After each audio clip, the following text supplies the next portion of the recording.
All right, I have an article here that I did already touch on this article on the blog here at remnantgod.org, but I was holding off on the video because I wanted to wait to see what the discussion was between Trump and the Pope.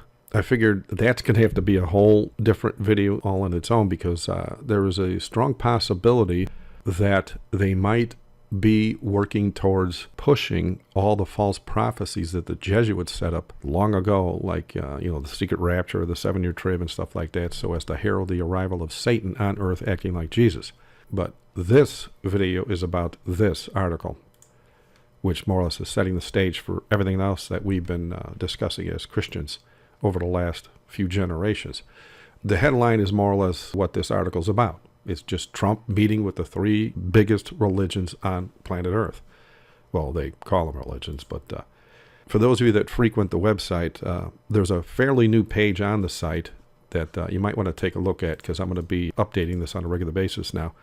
It's in the prophecy section, and then go to prophecy of today and scroll down to the bottom. It's religious laws are coming as prophesied. If you haven't seen it, perhaps you need to see it.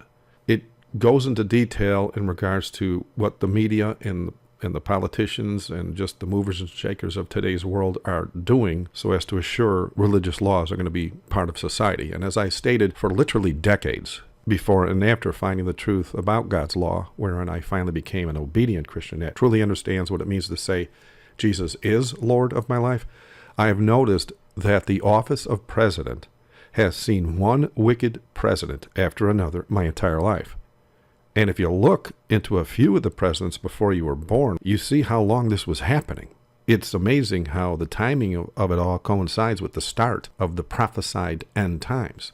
And so, as the Lord revealed to me and many other students of prophecy over the years, was that the presidents in America will become worse and worse to the point the American people will become so fed up that they will demand a man in office that claims to have religious values comparable to their own.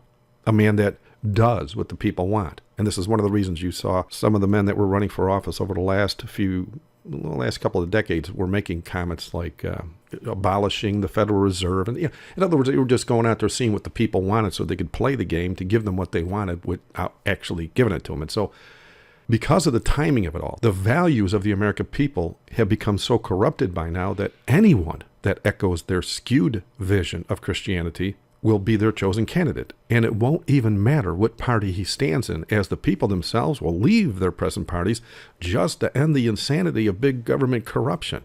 A lot of the independents, for example, voted for Trump because he was echoing, guys like Ross Perot did years ago. And so when that eventually happens, and it just did with Trump, that president is going to showboat as a man for the people and for their churches, because by then the foundation needed to enforce the mark of the beast will be well built by Rome, which will then offer them the ability to bring forth religious laws, and that president will be a major cog in the wheel that will help Rome bring about their long prophesied religious law of mandatory Sunday Sabbath.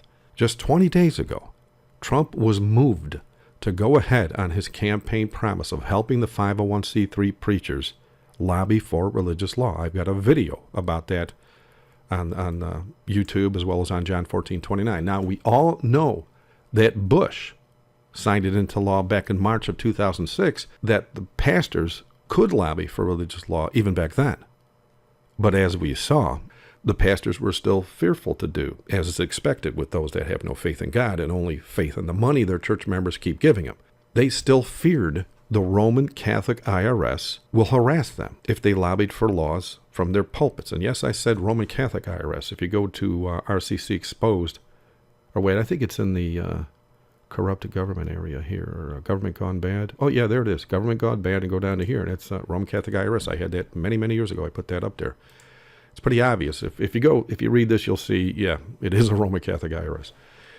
And since these pastors, these 501c3 government-approved pastors, worship the money as prophesied, they're not going to step up until that danger of the IRS is removed, even though Bush said it was. But it wasn't officially removed, obviously.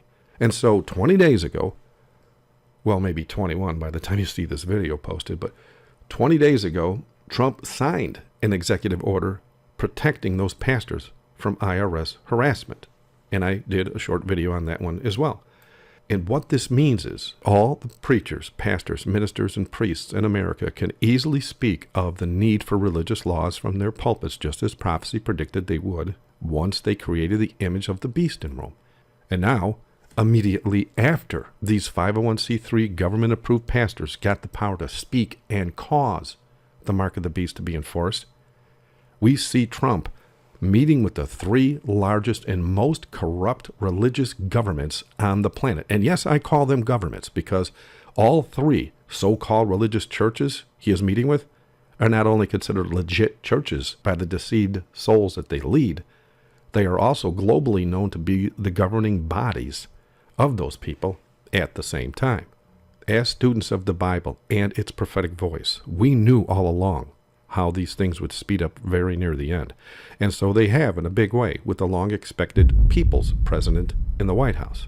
And no, I'm not pro-Hillary either. I didn't vote for either one of them. So that being said, we as the long-prophesied obedient bride of Christ need to share present truth with as many as the Lord will send our way each and every day now.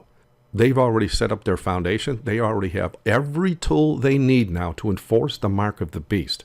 We need to go forth and warn the people now. And then, of course, when we start doing that, they're going to do everything they can to shut us up. But that's not going to be an issue because we were warned about that, and the Lord's already set it up to where we can still do the work. So there is precious little time left, and I would not want to be among the many that have buried their talents in the world they love when Jesus finally gets here to see what they have done with that which he has already revealed to them. Thank you for watching. God bless.